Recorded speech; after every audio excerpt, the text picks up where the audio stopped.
Everybody sat down? Ready to start off? Great. Well, I'd just like to sort of thank you all for sort of staying around for this panel, which is going to be on sovereign debt. And as Chris said kindly in the sort of panel earlier, we bring the thunder because we're going to talk about debt, and debt is really what makes sort of Africa tick at the moment. So I'm going to let my panel introduce themselves in a minute, but we're going to talk today about sort of investing in sovereign debt, but also about the local capital markets, about local sort of currency debt, which has been overshadowed or overseen in many ways, and it's a real exciting opportunity for investors and pension funds. Now, I work at Merger Market, and I, as has been said, I run the Africa Debt Capital Markets team. So we help investment banks, private equity companies, development finance agencies, private equity firms originate new deals in Africa, and these are on sort of local currency as well as on sort of international cross-border stuff. So I've been sort of fairly busy over the last 12, 24 months, as there's been a lot of issues in sort of the cross-border market as well as in the local market. But a recent World Bank report recently said that in the coming decade, African nations that have gone on a Eurobond craze over the last couple of years might find that refinancing the debt is going to be something expensive. It's been easy getting hold of this debt in the first place. Last year, African nations raised $6.25 billion of dollar-denominated debt, and this year they're up to $6 billion, and there's still a couple of months to go. Now, the attraction for Africa, or attraction of investors to Africa, has been that African debt has been offering, in comparison to European paper, fairly high yields. But what the sovereigns are probably going to find out in 3, 4, 5 years when they return to international markets to roll over their loans, roll over their bonds, the rates are going to rise quite sharply. I mean, a case in point's been Zambia this year, which returned to the market at the beginning of the year for a second 1 billion euro bond. And after its 2012 debut, it saw its rates shoot up by 300 basis points to about 8.5. But that hasn't put off African issuers. I mean, last week, South Africa placed a sukuk at 3.9%. And earlier in the year, Ghana, Senegal, Tunisia, Kenya all came to the international markets. But the real action has been in sort of local markets, and that's where things are really, really happening and bouncing. In South Africa, despite the ongoing bad economic news, the rand markets on the debt side has remained very, very strong. In Kenya, there's a whole range of sort of companies coming up to issue. It's the same in sort of Rwanda.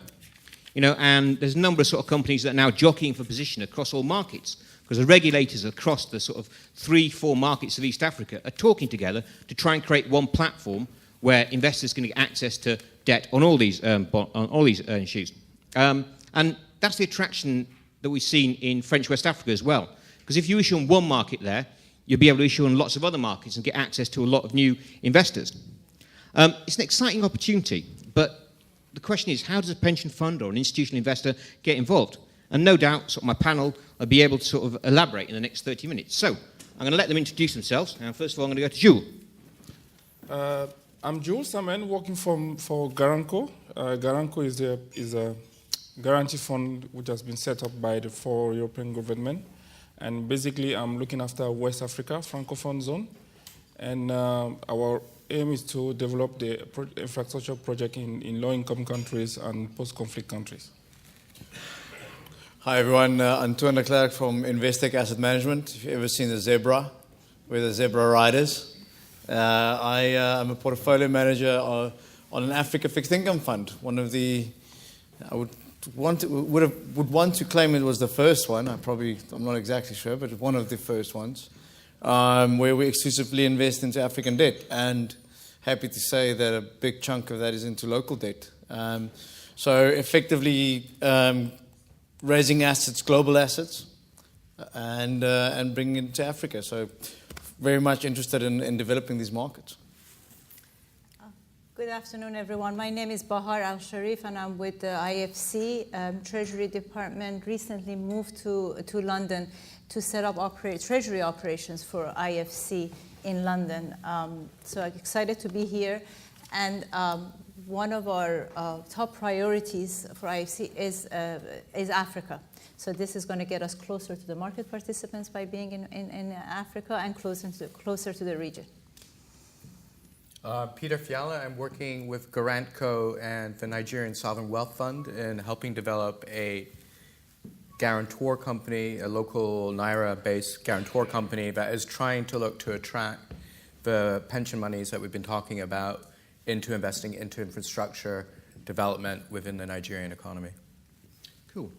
Well, the reason why we're all sat here is that there are a lot of great opportunities in the African currency markets, African debt markets, both cross-border and on local currency. Now, what kind of issues are you seeing coming to market, and how do you get a slice of the action? What do you think about Antoon? Yeah, I mean, mixed feelings about sharing my knowledge, because clearly my incentive isn't for other people not to be there. But since we're amongst friends, Africa local bonds, right, is I'd say one of the best kept alpha secrets in the broader emerging market debt universe. So, take Ghana, for example. We'd invested in Ghana now for the past 2 months, made about 15% in dollars. It's probably the highest return you could have possibly made in the whole of emerging markets, unless you were maybe short something. So money's there to be made in the local space. How do you do it? Okay, you can do it primarily through two means. The easiest one by far is through currency forwards, or doing the currency plays, non-deliverable forwards, and a lot of these markets have developed. But that's not always. And if you think about long-term capital market development, you really would want the international investors such as myself to be involved in the local market. How do you do that? Well, I think Nigeria showed us the way how to do it. There are a couple of very basic things, and I'm just can run through a couple of them. And fortunately, I recently was in Maputo and met with the Kenyans and Zambians and Ugandans and several other markets, and they're all asking the same question. So everybody, the market or the policymakers themselves, are moving towards it. So what are we doing? We are taking the 80 bonds that are outstanding in Kenya at the moment, and we're making them 8, right? Because a market cannot trade 80 different bonds and price all of them efficiently. Forget it. You only want 8, so you have liquidity in each of those. So that's the first thing. Second thing, settlement systems. Very, very menial thing. It's something that you don't want to know about. You shouldn't know about it, because it should just work. But if it doesn't, and your sub-custodians aren't market savvy, the local players in terms of the settlement aren't market savvy, it can be a real headache. And we lost, I almost don't want to say, but I'm not going to say in which market, but we lost 5% in one day in a trade because of settlement issues. Now, I can go to my global investors and tell them, look, I was wrong about an investment. And hopefully, if I'm good at my job, I have more of the right than I have wrong. But to go to an international investor and tell them, we lost 5% on this position, and the reason isn't because we were wrong, because it was simply a mechanical error by a local market institution. Completely unacceptable. Right? You cannot have that. So, and then finally, just the third very component is information. Get information out there. It's a low-hanging fruit. A lot of our markets have fantastic information, but you need to dig deeper. Again, it's great for us as existing market participants, because there's this almost people say there's an asymmetric sort of distribution of information in Africa. But just because people aren't willing to go into the websites and download the PDF documents, the data is there. It's being produced. It's just not being put on Bloomberg. See, that's the thing. That's why we exist, because we try and find that data. But that's an important point you make, Antoon. These markets are, the frontier of emerging in many ways. And from an outside perspective, not an inside perspective, they are a little bit opaque. And some people say that they're controlled by a cabal of sort of local sort of broker-dealers. Now, some people say that. Okay, good luck. Good luck with controlling any market. So, what I want to find out is, from some of the other guys' panelists, how do you get visibility in the markets? And how do you sort of benchmark them, and how do you measure risk? I mean, I guess, Bahar, having sort of a multinational coming into the market, with a verifiable sort of set of sort of credit ratings behind them, might help develop these markets. So how do you think things are going to develop, and how have you guys at IFC been doing this? Sure.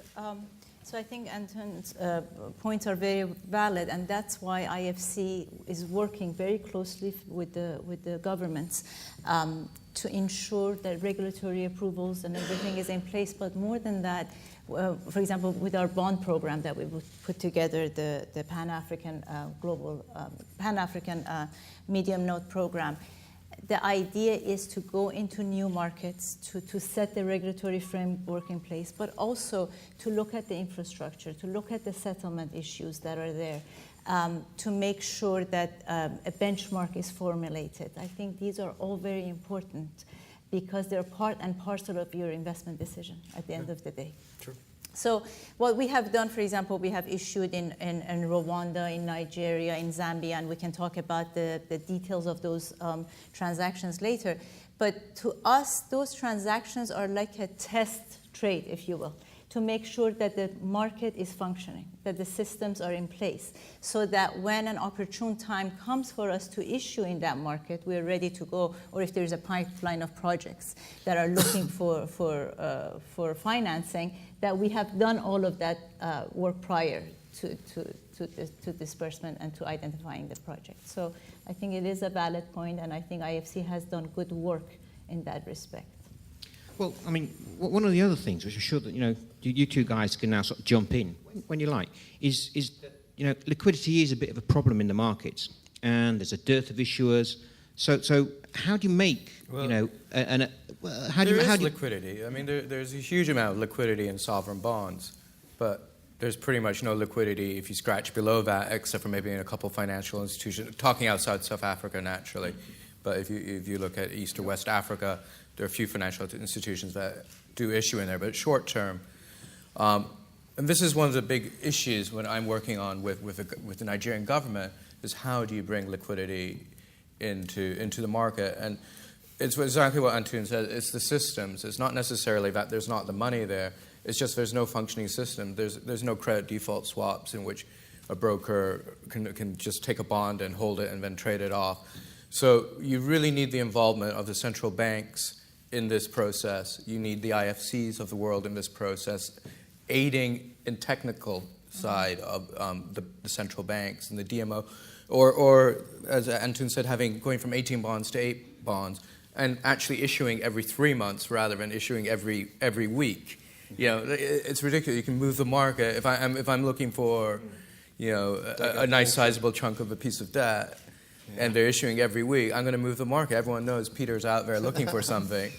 And that's ridiculous. So there's a lot that can be just done simply to correct the problem.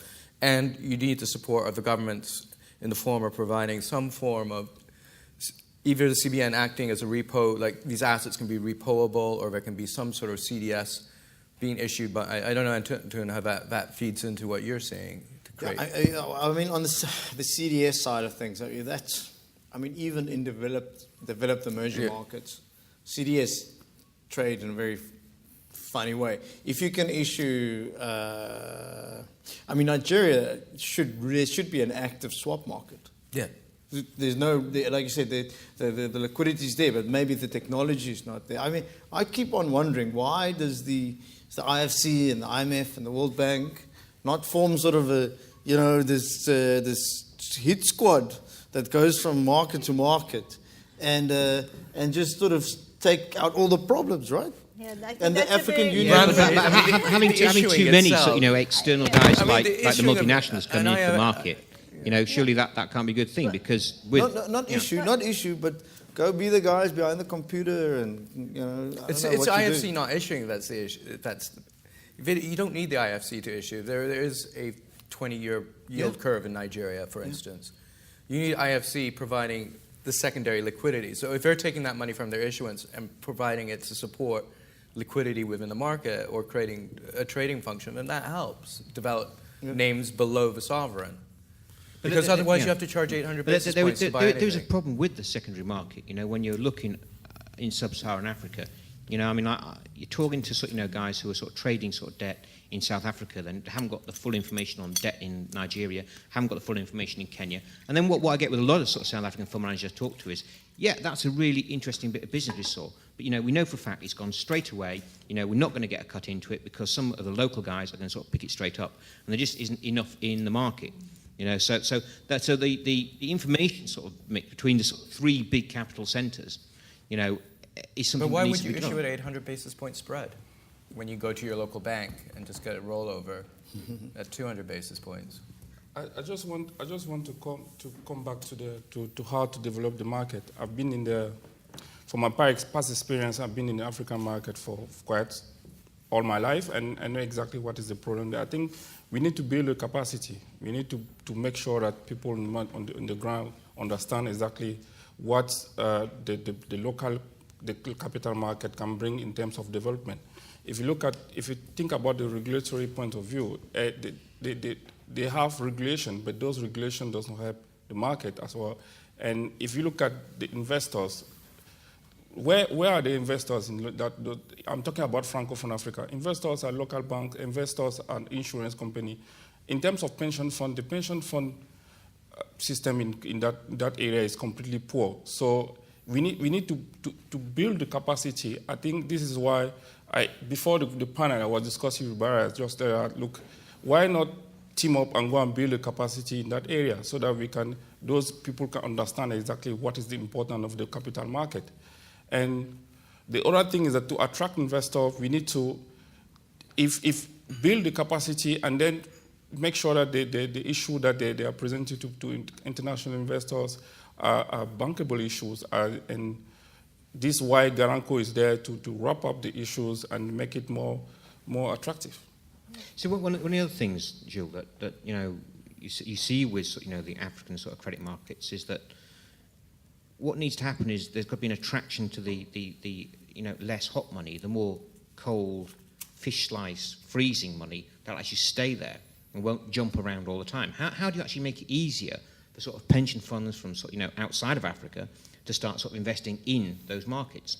I mean, like, that's obviously sort of trying to bring new players into the market as investors. I mean, what would be your views on that?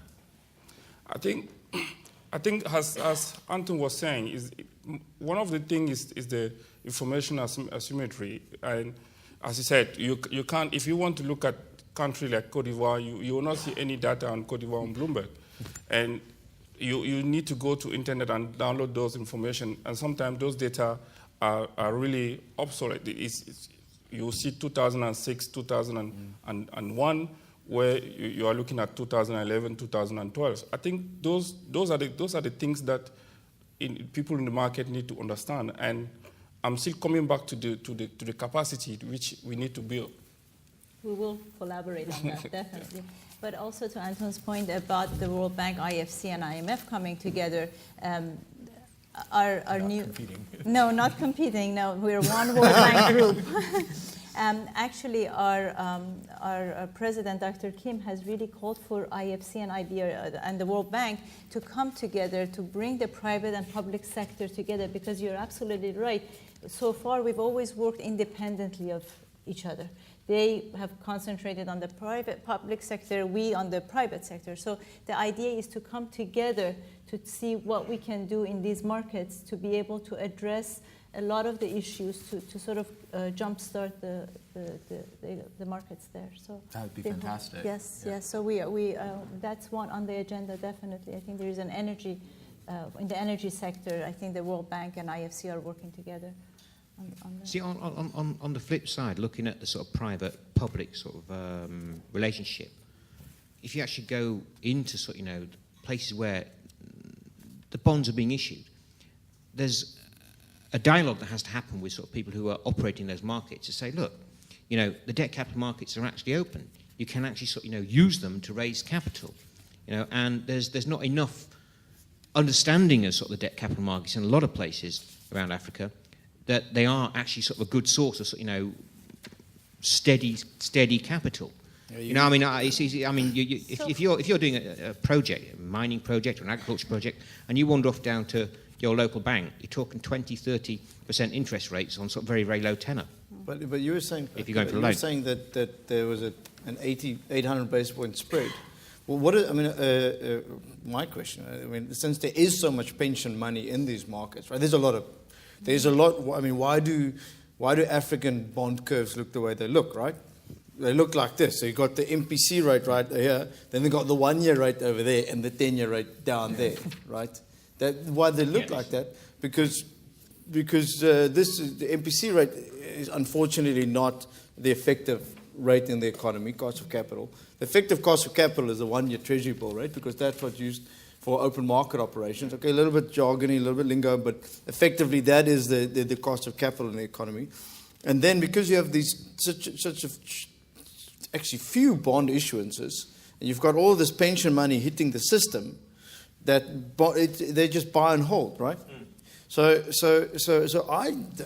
maybe it's a question to you guys, why don't corporates just issue at the long end of the yield curve versus borrowing at a bank? And we know what banks charge in Africa. And that's the thing that I keep on asking myself and going, why isn't that happening? I don't have the answer. Because, I'm asking questions. From what I understand, at least in Nigerian context, the pension funds are scared. It's a political thing. I mean, why would I invest in a corporate when I can get a nice, doing a little bit of trading, getting some of the fees from, in Nigeria, if you participate in an auction, you get a nice little fee from the government, just by participating. There's all these sort of market infrastructure stuff. Yeah, this is all about market infrastructure. And why would I invest and take a risk that I might lose money when I can just buy government bonds and sit on a nice 12, 13% yield? Not competitive enough, in other words.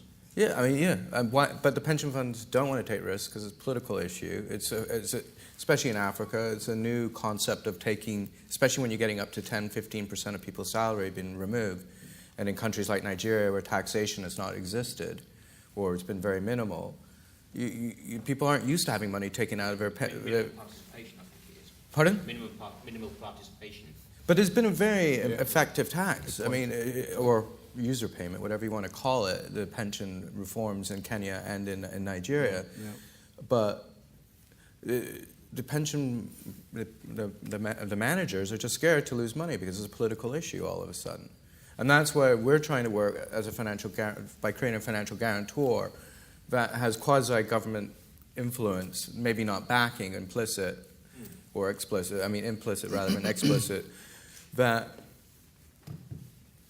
can make the pension managers more comfortable and provide liquidity because you're trading in the guarantor's name rather than in the individual Is that project. sitting alongside local pension funds as well as, kind of people from outside of Africa? Initially, I think we're going to look at local pension funds because that's where the money is, the easy money to get in. And then over time, if the thing works... The money's there, right? Huh? The money's there, like you said. I don't think foreign money is the issue. Like GET, for example.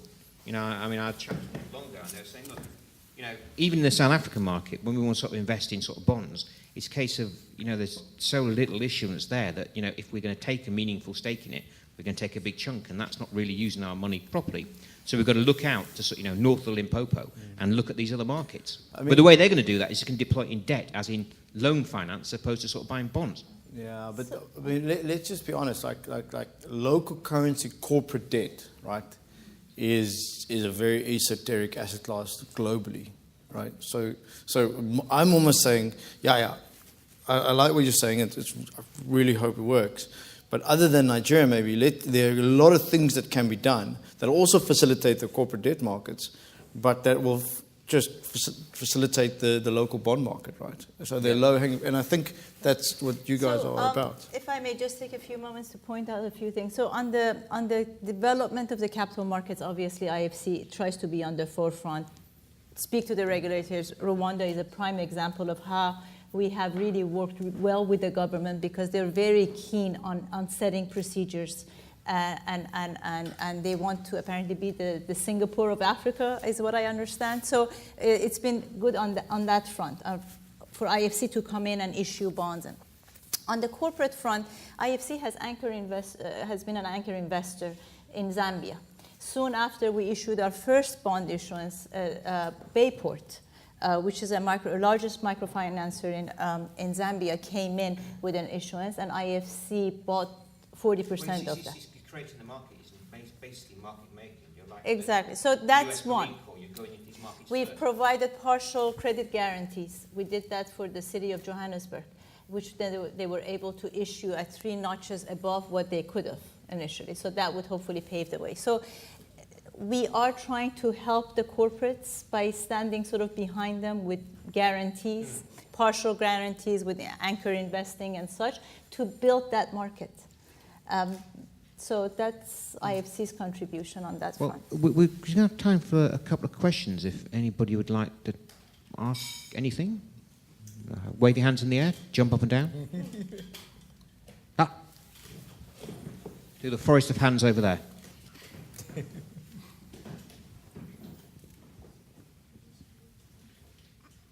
probably targeted more at Antoon and your comments about Nigeria and the consolidation of all the different lines of debt. Would greater currency union in different areas, be it West Africa or East Africa, actually help the liquidity in these markets? Because if they had a single currency, they could have much more aligned debt issuance and it would actually facilitate the liquidity.